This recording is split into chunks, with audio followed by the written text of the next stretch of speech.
Alrighty, welcome everyone. I'm Teeaboo. It is January the 3rd, and I am here in an entirely different location, which is actually a previous location for Dandadan, episode 3 on the 3rd. It feels right. Feels good.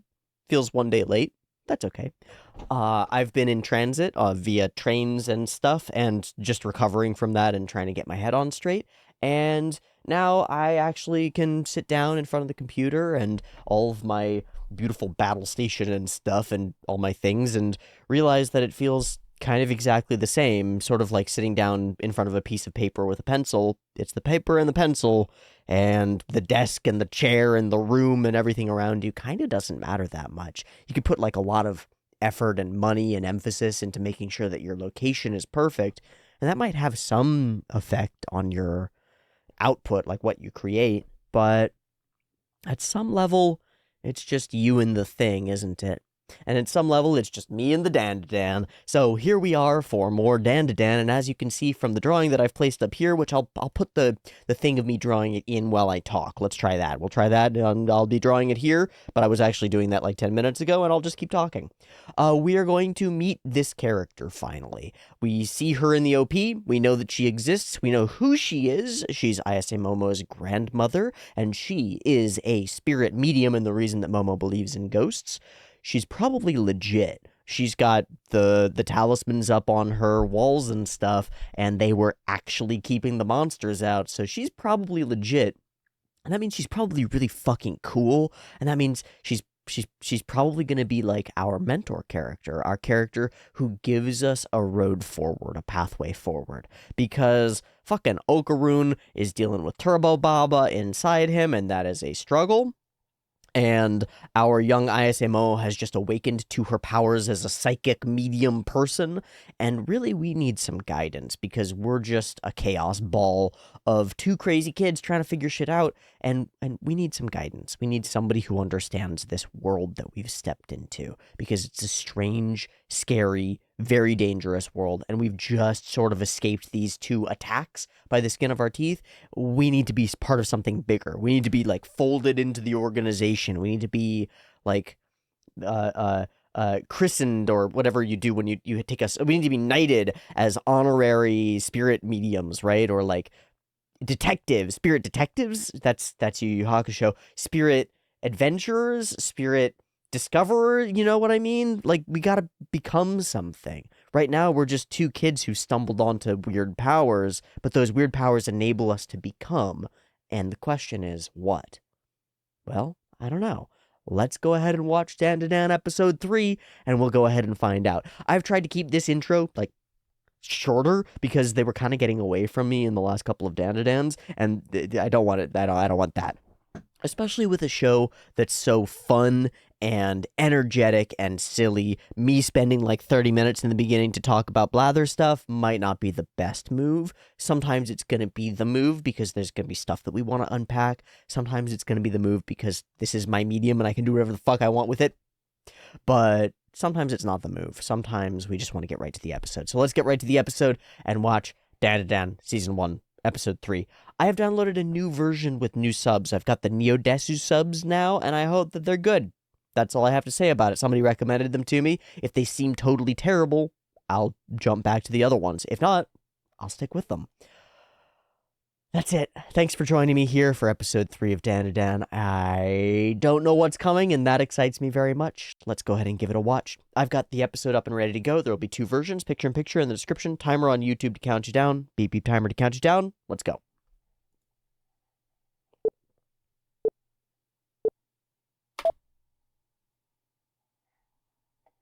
Okay, not the intro.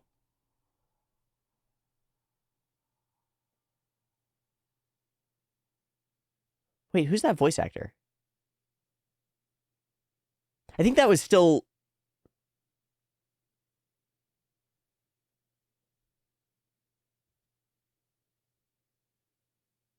Uh, she's a terrible medium.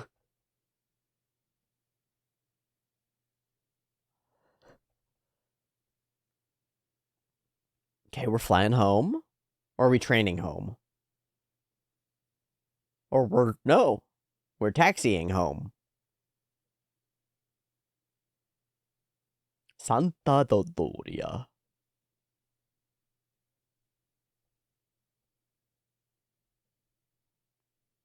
Korose.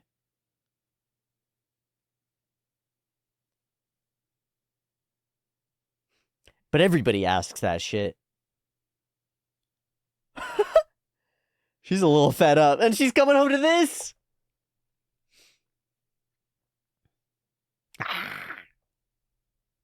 Grandma, no! No weenies here. No weenies, Grandma.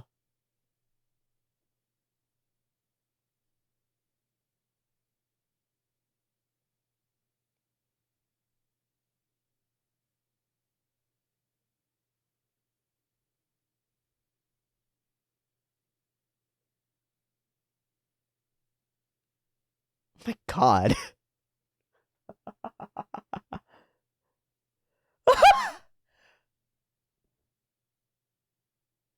Not quite what I expected. Who's that voice actress?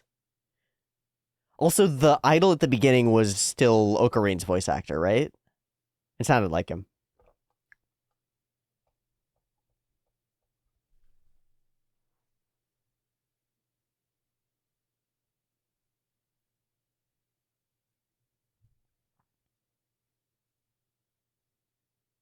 Oh, this is the first time I'm seeing lyrics.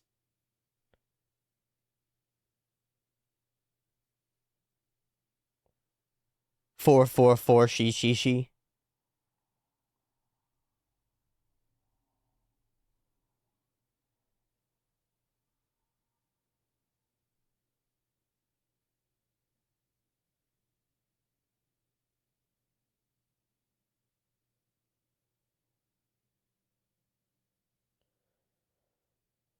I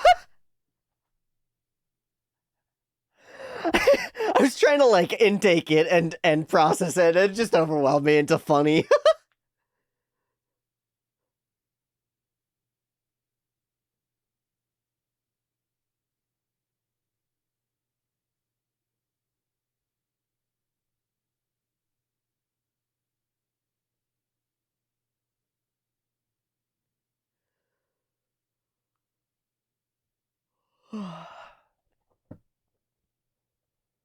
A granny versus granny clash. That didn't work.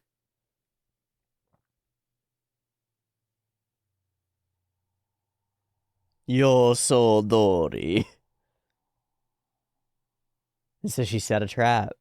Wow. Ooh. Oh, it's a pencil. That's fucking sick. Okay.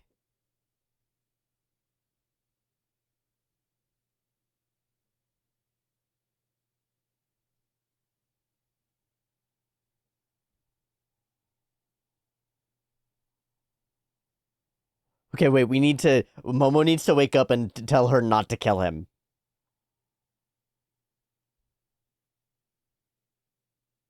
She's not afraid. There's a barrier.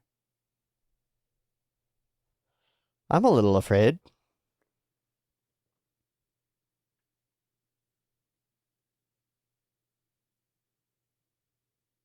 Wait, we can't do that. Wait. That's our homie.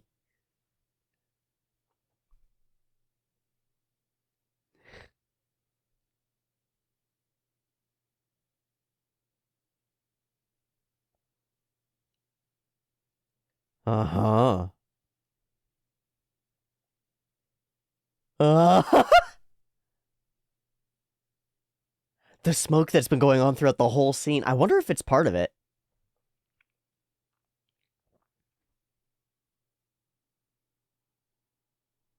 What are your principles, Grandma? Does not matter. A smaller barrier. Oh no, a barrier on the other side. Oh, fuck. And then deleting the one in between so that he burns? That's fucking crazy. That's Takakura Ken. Where's Takakura Ken, though?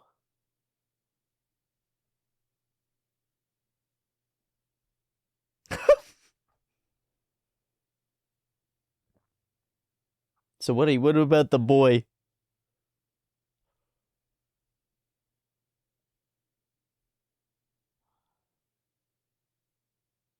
She called him a friend, too.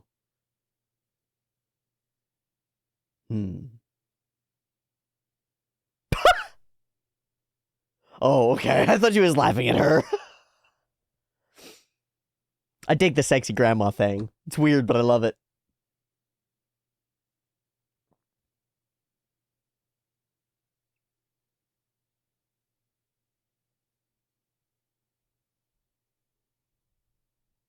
Only thing is, she does now. Only thing is, you aren't. Oh, it's because of what she said. Just don't believe. Why would you need help from a fake?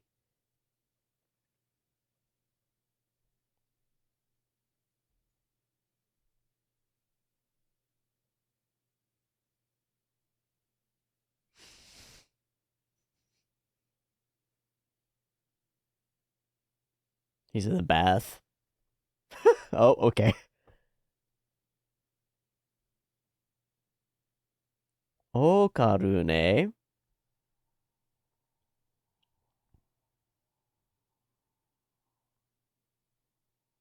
Yeah. Eh. Yeah, he's fine. All right, we did it. He kept the hair, too. Victory.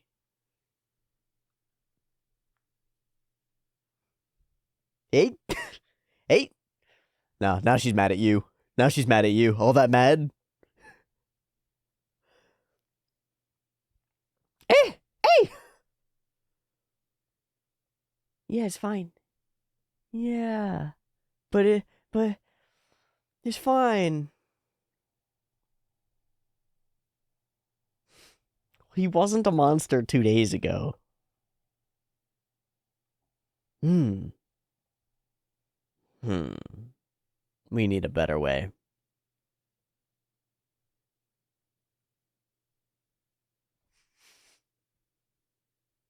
Not yet.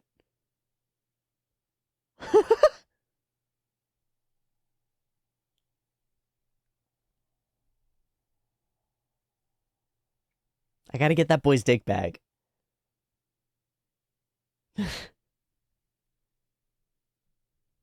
He's right on the end of this wall.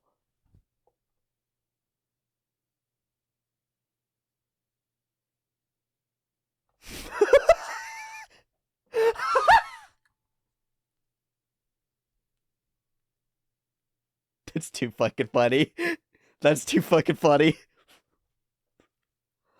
Ooh. Uh-huh. Uh-huh.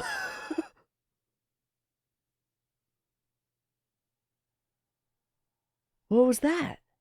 Oh. She did?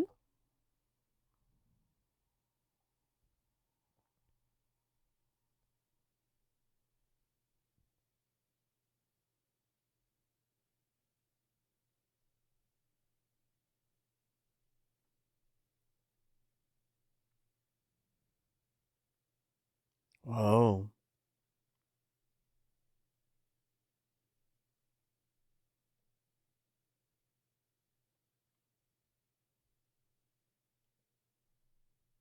That's Turbo Baba's fucking territory.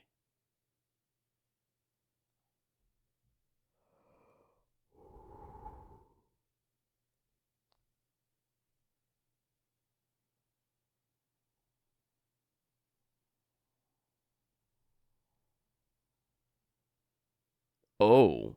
I thought Turbo Baba just was it. It's something bigger. So Turbo Baba's just like the face of the thing?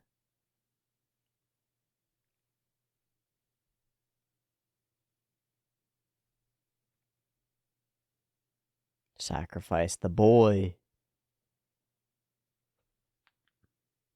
No, you've been called.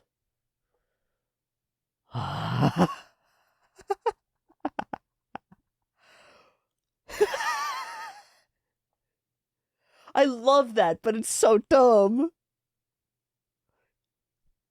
Of course he would. You know what? Act like you're heroes. That's what I believe.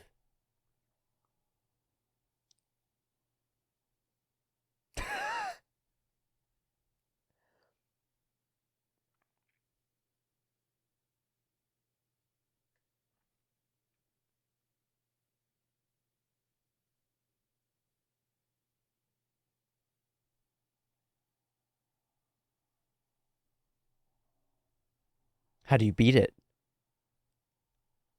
Oh, shit.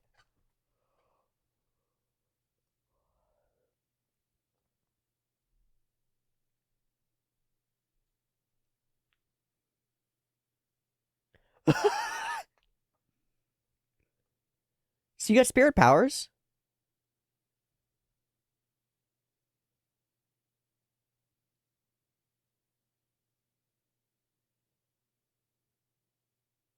Oh?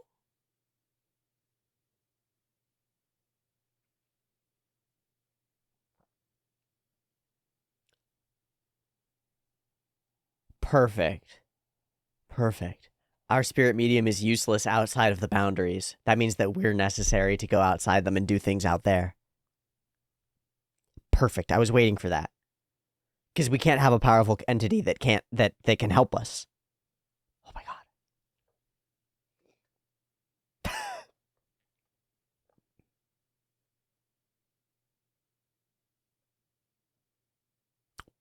Him in transformed form versus real Turbo Granny? Or like split?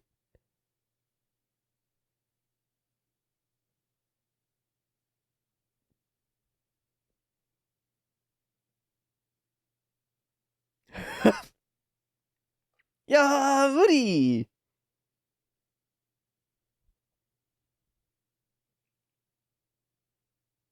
Full cowling! And One Punch Man. Okay, we're on a training arc. Absolutely we do. Are we going to do a montage? What is... It's an ashtray?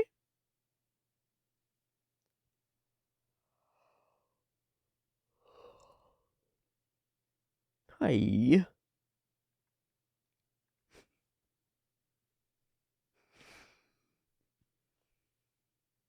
I suppose it might be annoying to have a hot older grandma who's a spirit medium and kind of funky and weird.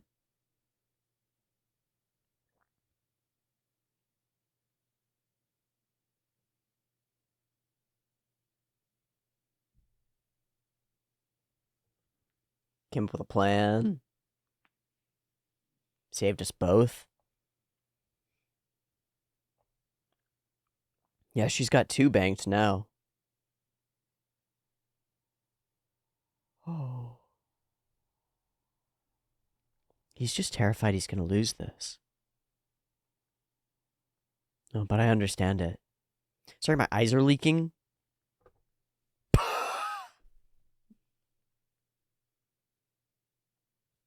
Wait. It was funny!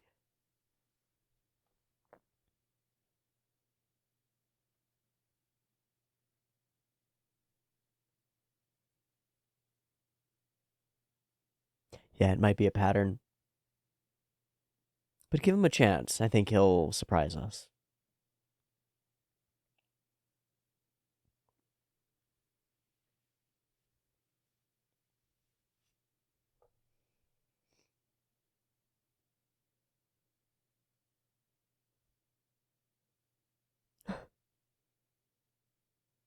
Yeah, he's stuck in a box.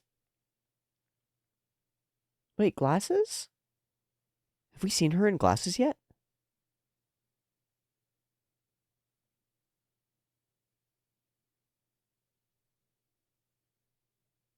All her fucking predictions. She has nothing but super sexy outfits, huh?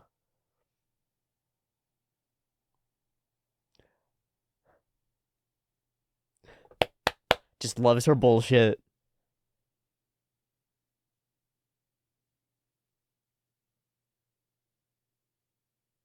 Oh shit.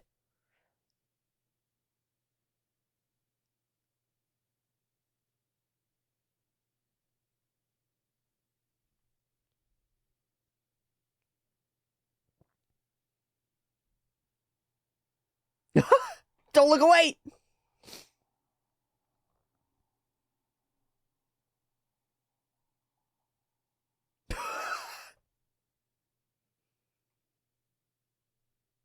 Hmm.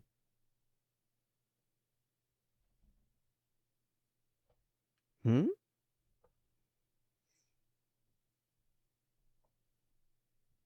Hmm? Hmm? What a beautiful, like, the visuals are so clear. So simple. I just kind of got lost in it for a second.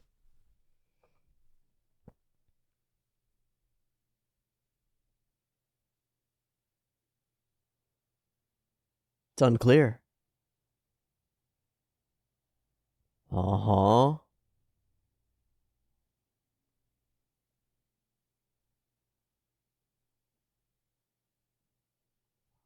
Huh, I wonder if we'll get back there.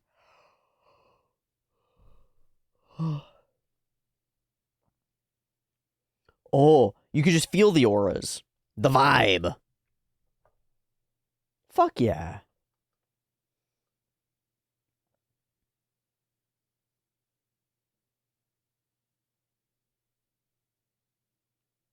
It's not one of your other senses. You're using them because they're what's familiar.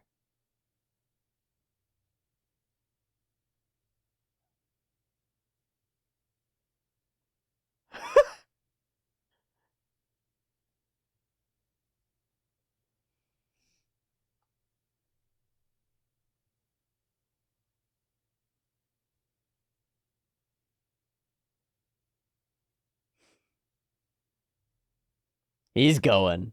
Oh! Oh! She's got hands now!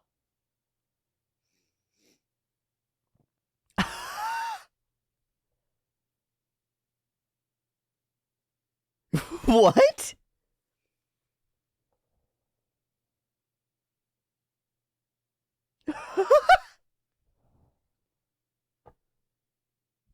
Oh, we made it. Oh, we made it. Yeah, it's not a fun one. This is not fun.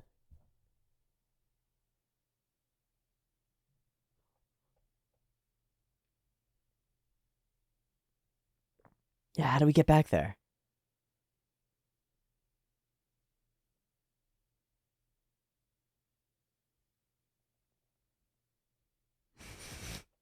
It's sealed in my arm.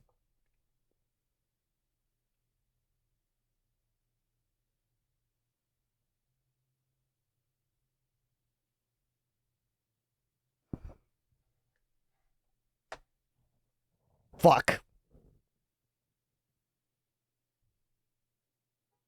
What?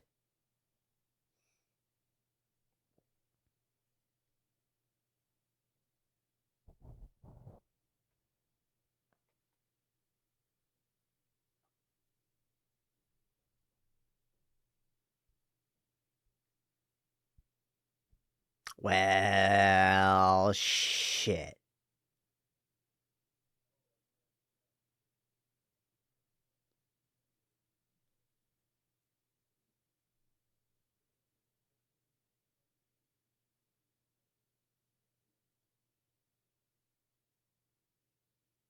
Hi, buddy.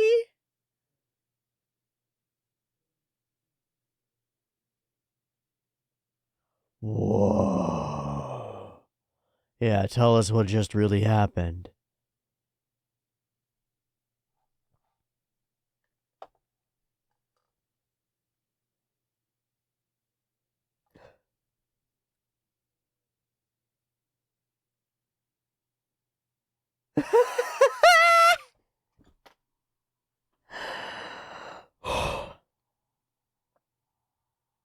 Because you're like, what?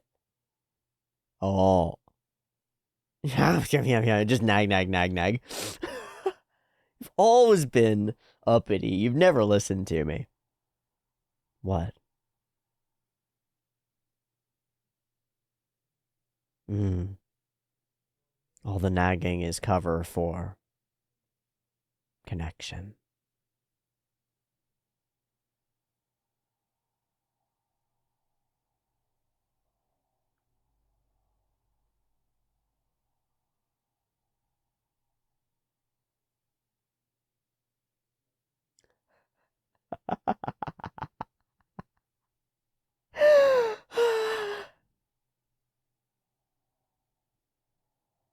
Oh, we got all these bats too, huh? Yes.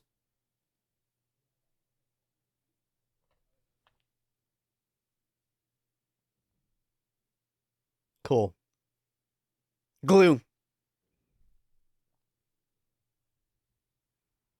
Looks like 4 is going to be pretty incredible. And 3 ends up being kind of glue, which works great. Great for this.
Oh.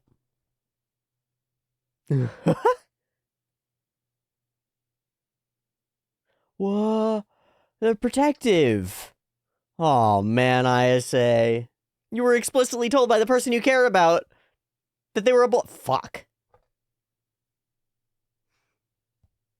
I didn't realize that ISA considered herself a Gyaru.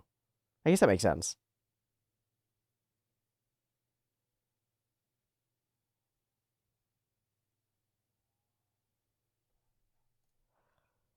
We'll just stop there. We know where we're going. We're going into the tunnel, into the darkness. I didn't realize that Momo could. I mean, I recognized that her friends were traditional Gyaru, but that's because they like somebody pointed it out that they're like really surprisingly weird anachronistic Gyaru that are a subculture, a particular set of the subculture that hasn't been around for a while. Whereas Momo is like, she just reads as a character design to me, so I didn't compute that.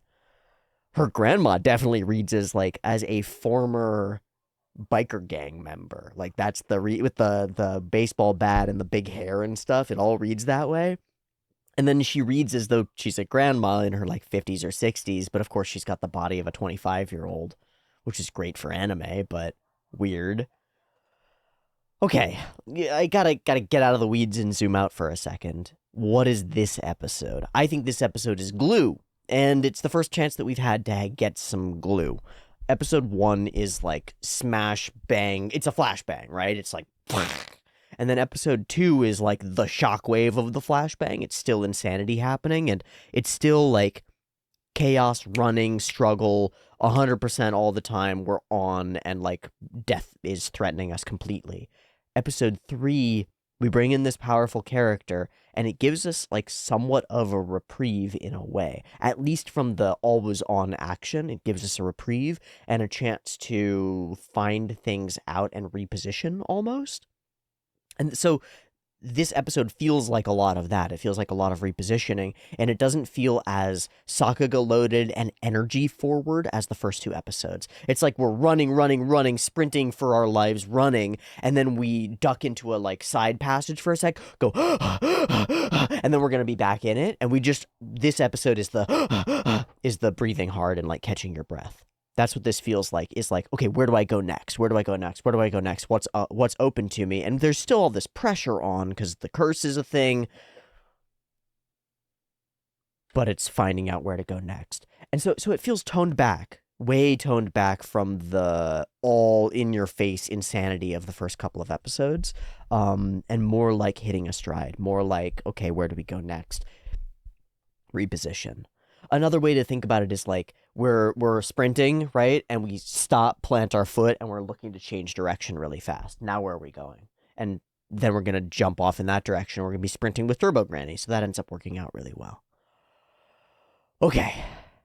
The grandmother herself, the scene placement and positioning, and then all the subtle stuff. Because in this episode that's not as Sakagaburo, not as Sakuga heavy, it's not as like in your face with this animation, it's not trying to be as flashy, still you have the immense talent of Science Saru leveraged on this, and a lot of those people are very invested in like fluid character dynamics and interesting shot composition and creating a cool visual experience, whether it's high energy or slow and somber or mysterious and exploratory. Creating the energy of that is part of the point of the medium, and it's not all about whether we can hit 100% and go even further beyond plus ultra all the time. Kind of like it's not always about making a big blather at the beginning of a show. Sometimes it's just about watching it. Sometimes it's not about making a big set piece happen, but setting us up for the next set piece.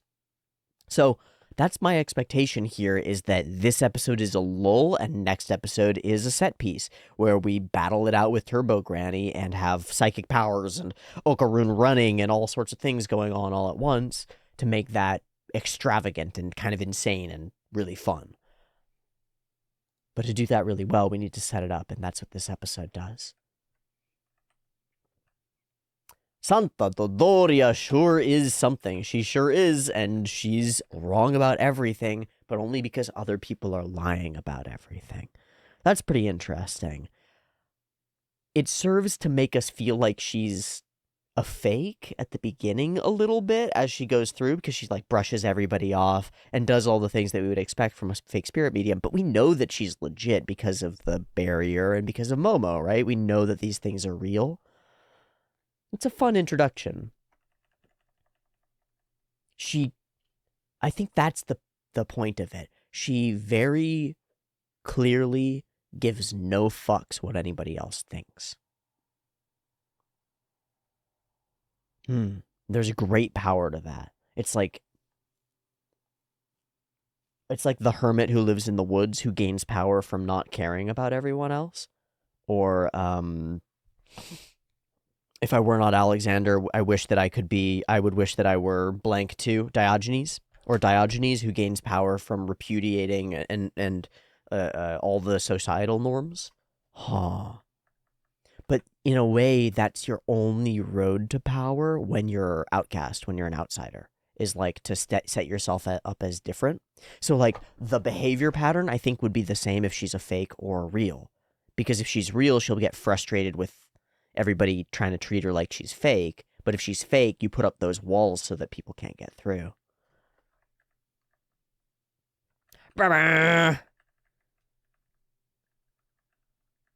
Turbo Granny's spooky and creepy and weird and hesitate to use the word, but rapey. I shouldn't hesitate. It's fucking bad. It brings up a point that a couple of people have made, which I made at the like very end of the discussion on episode 1, because we spent some time talking about like there's sexual assault involved here. That's weird. Wonder why. And it's really interesting that both characters get sexually assaulted by their respective weird alien or ghost things, and Turbo Granny continues to be doing that a lot. And it's not like our weird creepy stuff is not gender related. It's all over the place. That's fine. I don't know what this mechanism is. The brick and the nail. Oh, I guess I get it. She needs somewhere for the nail to impact, and the brick provides that, but in the air. Is that what that is? That's cool. The direct color to not color is so fast, and it's so instant and complete. It's such a cool trick, I think. It's not like a bloop that grows or a fade or anything. It's just one frame. It's all red. One frame. It's not the power of like a shift in perception or like a shift in an energetic field or something. It feels very magical.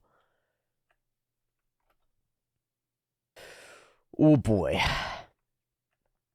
Yeah, like this is all totally competent action animation, but it is not like what we had in episode 1, which is like groundbreaking, world-shattering. We're messing with everything in the medium.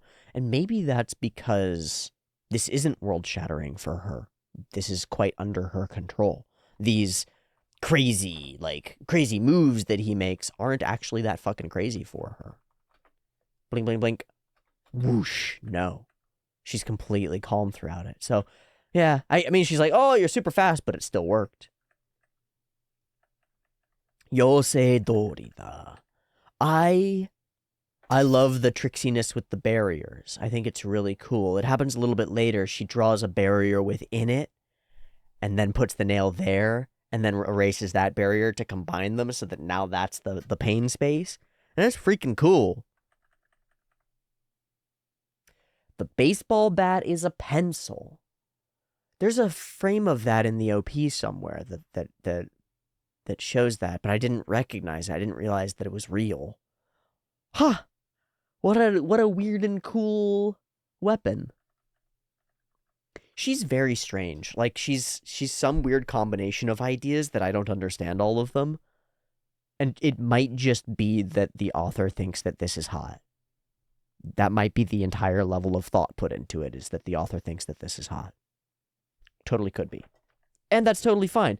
It feels like part of a cohesive magic system. It feels like a relatively coherent character that fits a lot of archetypes that I particularly like, because I like tsundere grandpas as a type of character, and there's an element of that fits here. I like those Yankee biker gang girls. They're my favorite. Like, my favorite character archetype ever, I've said it many times, is the like, with like a big ponytail and a baseball bat and the long Howry style like jacket sort of situation. Primo. The bikes with the big seat on the back. Premium. Premium stuff. So, like, I really like her character as introduced. I just don't fully think that I've wrapped my head around it, which maybe is the point. Maybe the she will stay surprising forever, and that would be cool. And she says the reason you couldn't touch me is because I was protected by a barrier. Does she mean that barrier, or does she mean like a personal barrier around her? It totally doesn't matter, does it? Trying to like get into the nitty gritty of a set of power systems that are going to be whatever the story needs them to be for the point at which they are, because it's so silly. It's willing to break all those rules. There's no point to like, what are the exact Nen rules of this? It doesn't matter. But maybe it does. Maybe it's kind of like in the last episode where the barrier was available and like all the possibilities of the play that Momo made were options that we could have thought about. Maybe paying attention to it on that level does matter. I don't know. Every time Turbo Baba's face appears and really takes up the screen, it feels awesome. It feels really good and looming. Even here where she's fundamentally not in control of the situation, it still feels great and threatening. And then later with the bathroom, it feels really good. That might be an aspect. I've just noticed it. I mentioned it in episode 1 that it's like looking at this on a small screen is interesting. Or maybe that was during the CSM Reze movie. I don't know.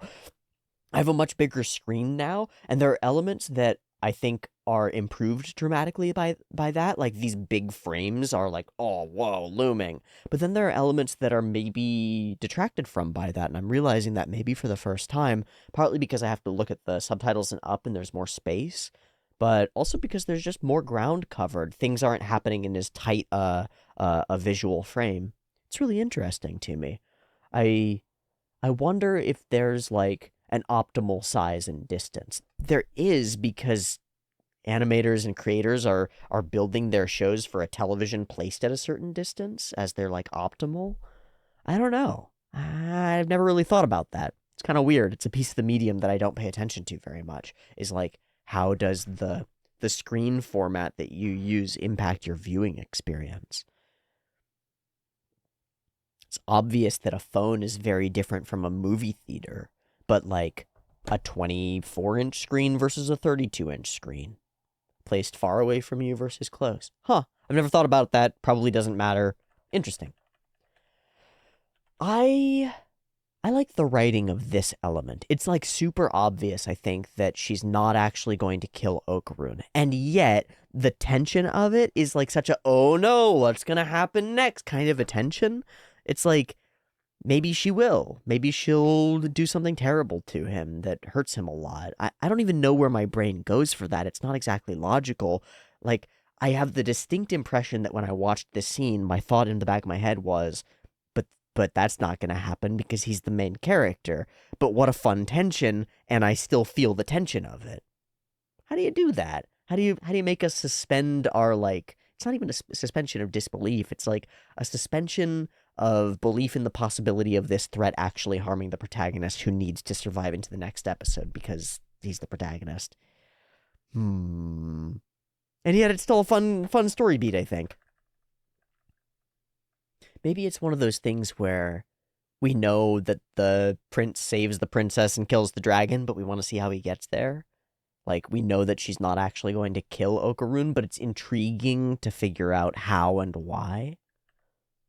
I don't know. These whooshy shots are awesome. Whoosh. Boosh. I feel...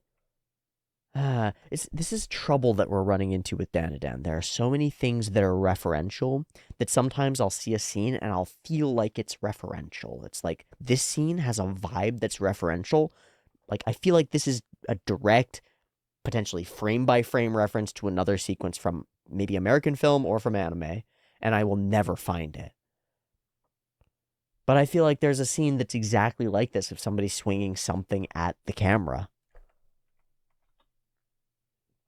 There's this strange layer of Dandadan that's layered over it that's like, where is this from? It's so interrelated with other media that it creates a layer of intrigue and more information, but maybe also a little bit of confusion.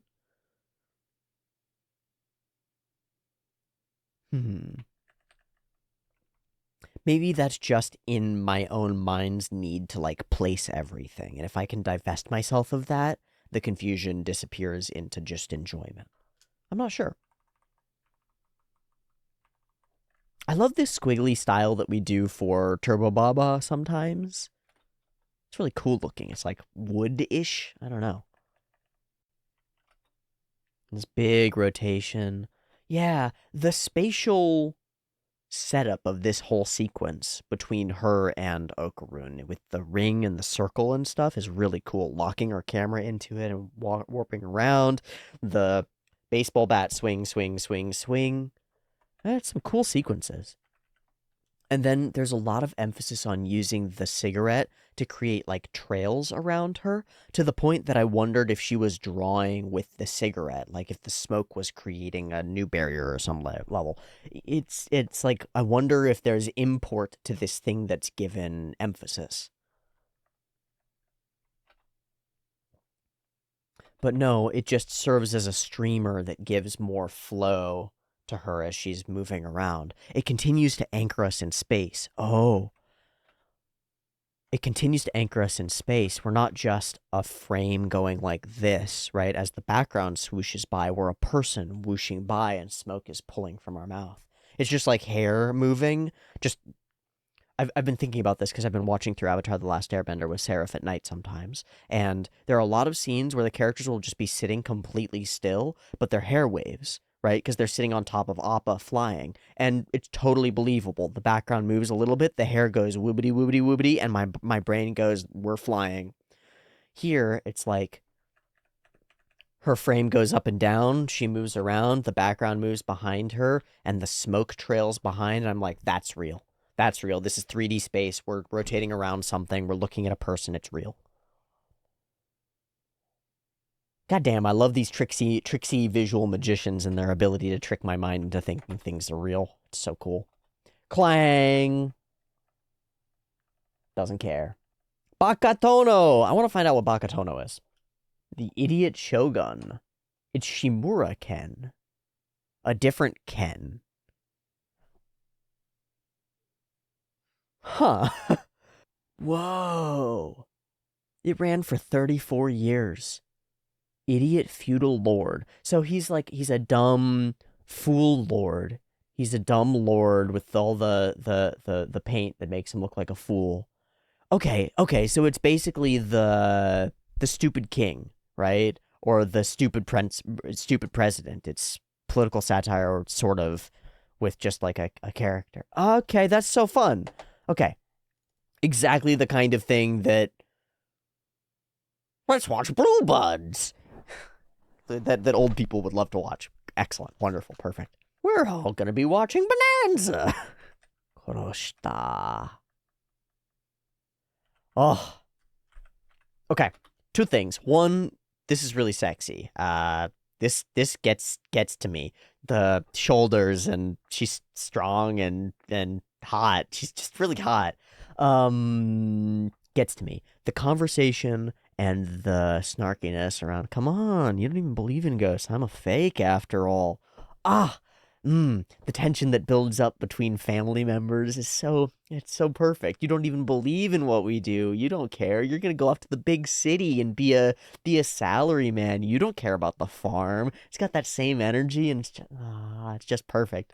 Just perfect. It sets up just a wonderful relationship between these two characters, between Momo and her grandma. That's what really ends up being the takeaway, is that between all the banter and the bickering, there's real trust and love between these two.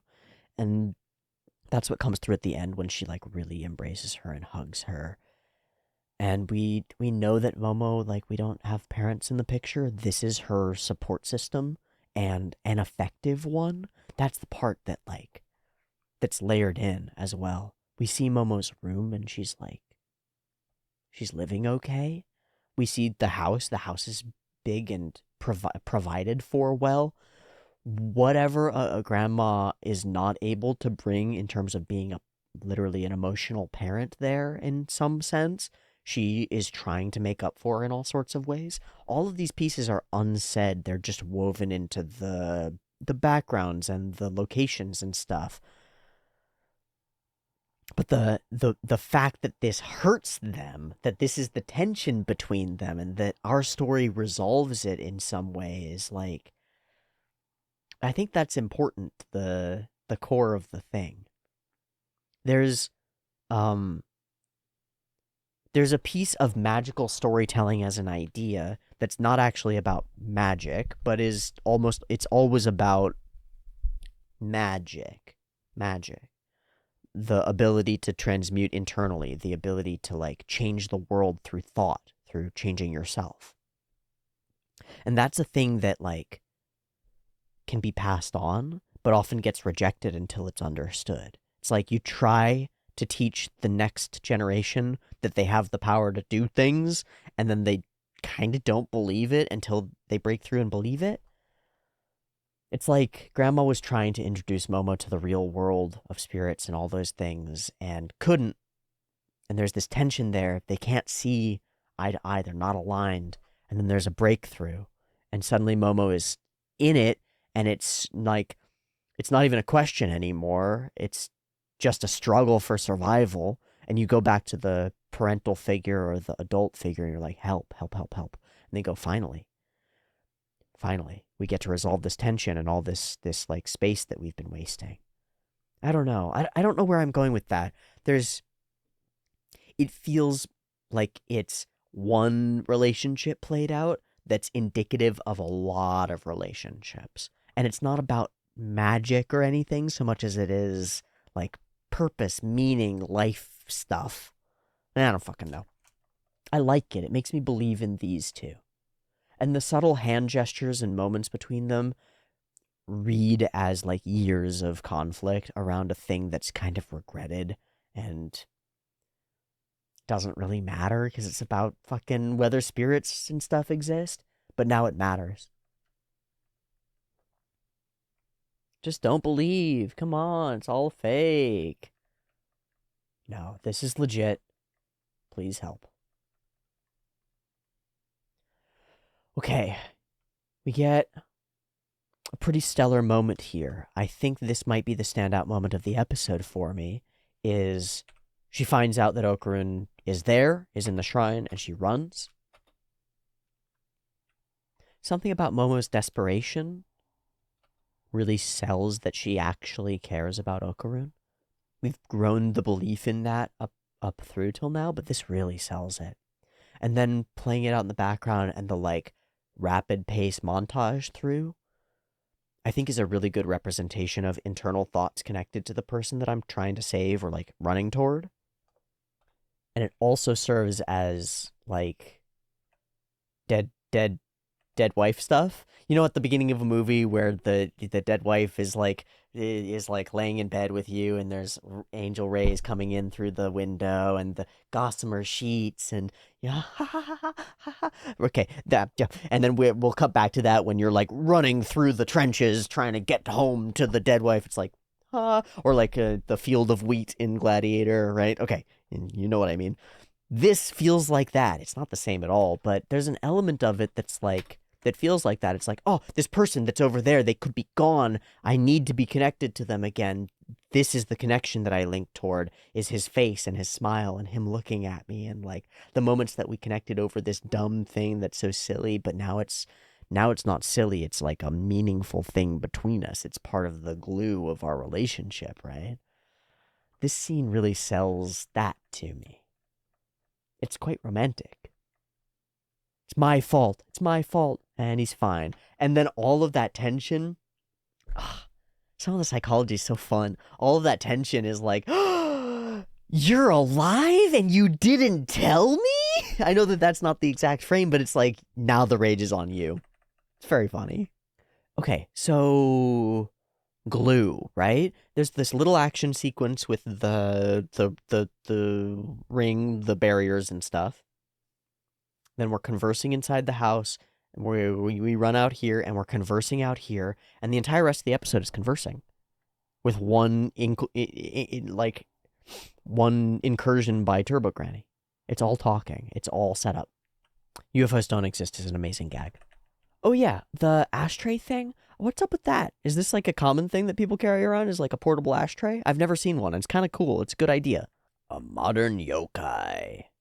I really like the scenes of the grandmother going to the tunnel and experiencing weird spirit stuff. They feel weird and spirity. They feel really good. The show's ability to go from cartoonish insanity to like really detailed backgrounds and subtle shifts, like, and suddenly you're somewhere else. I love that. I love that. It demonstrates this capacity to like, now you're in a reality. And now all the cartoonish stuff lands psychologically as though it's real. Good luck. Have fun. Get chased by monsters. That's so fucking cool. I love that our brains can be tricked. It sucks to be a dumb monkey who looks at a screen and goes, that's real. But at the same time, I love that I'm a dumb monkey who can be tricked, because a show can take me from chillin' to like, oh God, tension, spirits, reality, it's all here in a matter of seconds. And my monkey brain goes, ooh, big tunnel, big scary. I like it. I like it so much. I do love the building up of the world building, I guess you would call it. It's my mouth wants to go toward like power systems or world building or things like that. I'm not sure exactly what it is, but building up the nature of spirits in this particular example, because we're like a cross-cultural melting pot. It's like, what actually is this? Finding out and explaining that to the audience is part of the fun. We're kind of exploring along with Okarun and Ayase. I don't know. Oh, these flashing scenes of the lighter light illuminating everything are lovely, just lovely. So, from my understanding, there is a location-bound spirit that is not Turbo Granny. Turbo Granny was all over, and then Turbo Granny attached to this much more powerful, much deeper spirit that was in this location. And now that made Turbo Granny very much more powerful, and now, in turn, has made Okarun very powerful, but also very dangerous.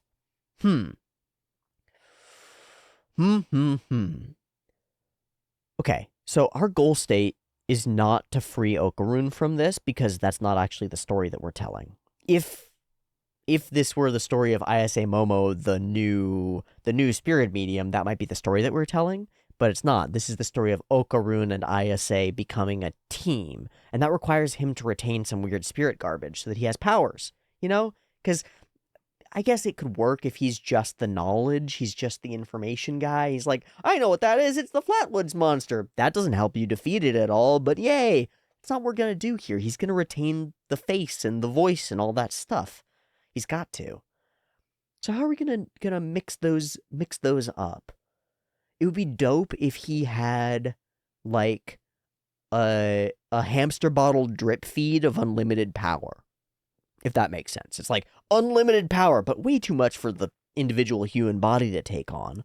You can have a drip feed of it via Turbo Granny and your curse thing and actually access it when you want to, but mostly it's closed off to you. And if it were ever to be opened, it would be very dangerous for everybody involved. Not only for you, but for everybody else. That puts us in a place where we're kind of like Itadori in Jujutsu Kaisen. We're like the vessel of a grand power that we can channel sometimes to great effect, but we're also very dangerous. That puts us in the right place. So that's my expectation coming out of next episode when we fight off Turbo Granny, is that we find some way to make a deal with it, right? To make a fusion with the fusion and become both, right? Become able to control, but also empowered. But I don't fucking know. That's just what I would do. Don't try to fight it. I love you. Forget about him. Leave him be. And her answer is, what would Ken do?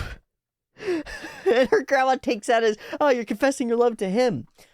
This is very fun. We get all this information that's delivered in legitimate conversation between characters as information delivery and exposition that matters, not things that both characters should already know.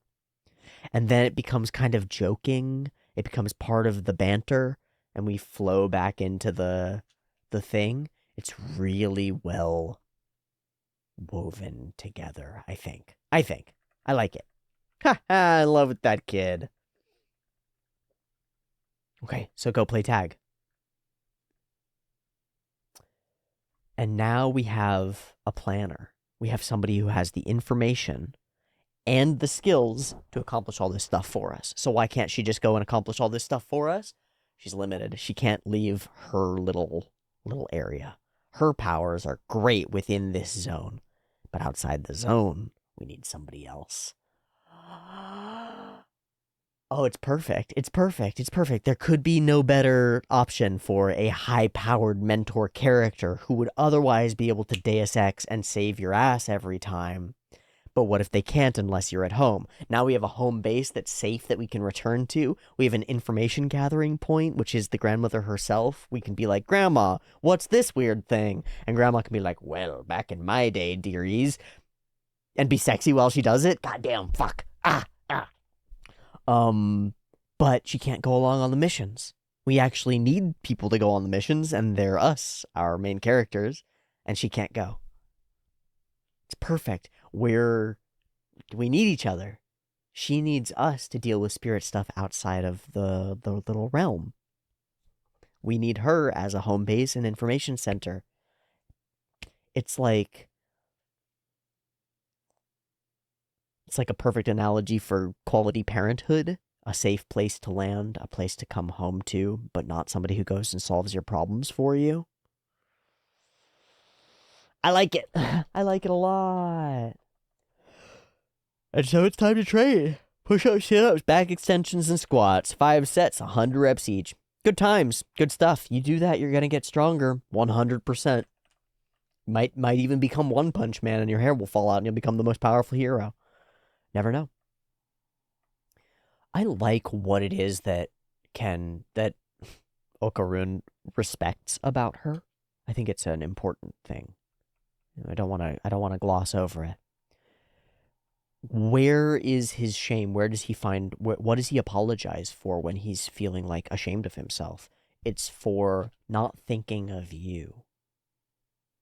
Not thinking bigger, not being a hero. And he goes, I'm so sorry that I wasn't capable of being a full hero in that moment.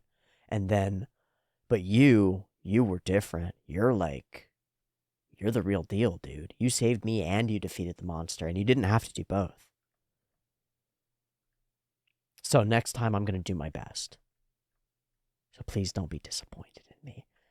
But a lot of it is, it's not quite projection, but it's a set of expectations. It's expected behaviors. He assumes disappointment. He assumes this. So he's still doing the thing that she called him out for in the previous episodes, yeah? Always assuming how other people feel and then acting on their behalf. But there's an improvement here. He's not actually acting, right? He's just saying that he assumes that she'd be disappointed and that he wants to avoid that.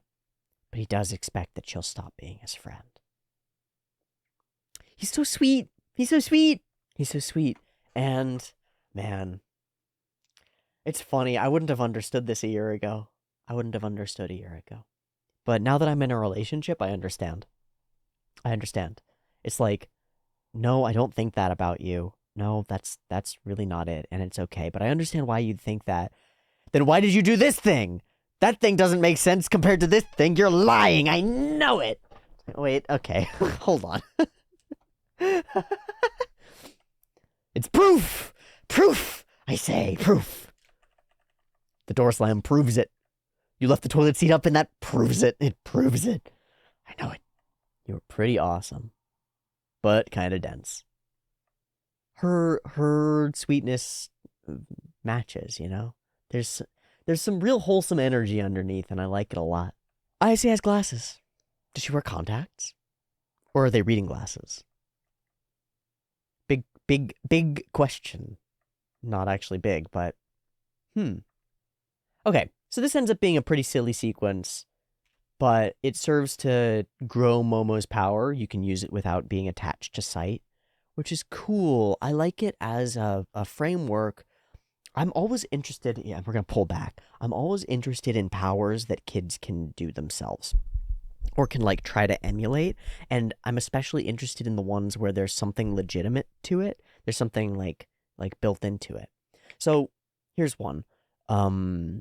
Neurologically, a lot happens in the body and mind when you clench your fist. It actually changes you immensely. Like your pain tolerance goes up, and your the way that you engage with certain types of stimuli and threats and stuff goes up. It's a priming response. You clench your fists in order to set yourself up for fighting, for like being ready for something, but also being steady and solid, and it anchors you neurologically into yourself. So whenever I see a show like a boxing show or a fighting show or a shonen that has some emphasis and some like carefully drawn scenes of like, all right, kid, take the energy and clench it into your fist and hold it to your chest and go Jonkin, and suddenly it's something that you can do. Like, how many thousands of kids I have done a Gon Freaks Jonken punch?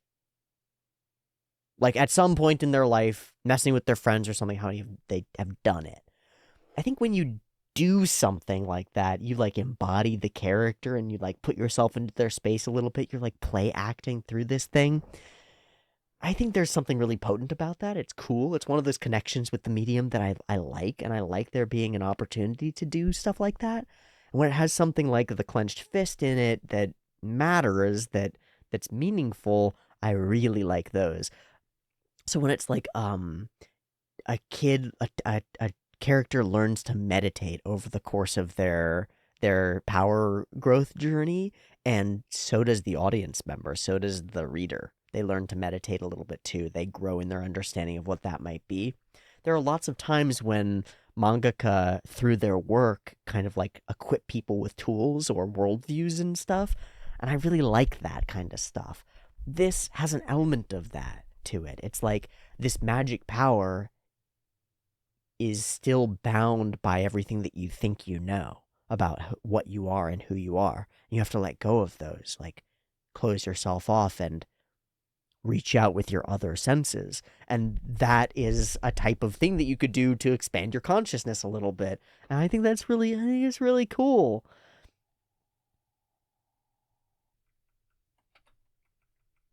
I really like the aura depictions.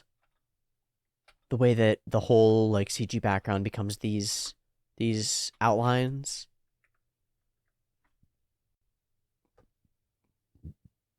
I really like it. Sounds like it's quite limited, but it wasn't, and maybe we could get back there. Maybe. She doesn't really figure it out yet. And then there's all this goofy stuff around embarrassment and pooping.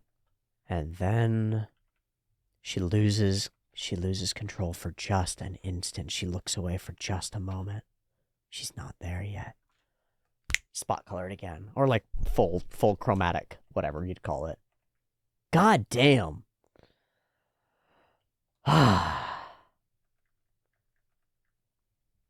This moment where it's almost as though she's like pressed up against the wall of the doorway. I wonder how they did that. It looks like they animated it on flat and then like rotated it so that it would have the... That's weird. It's cool looking. And just as quickly, boom, we're back. Everything's fine. But now we've got a mission. I love the silly uniforms. I love that Momo refuses to wear hers despite it being important. I wonder if that's gonna get them killed. I can't because these characters are important, but it might be a wrinkle. Okay.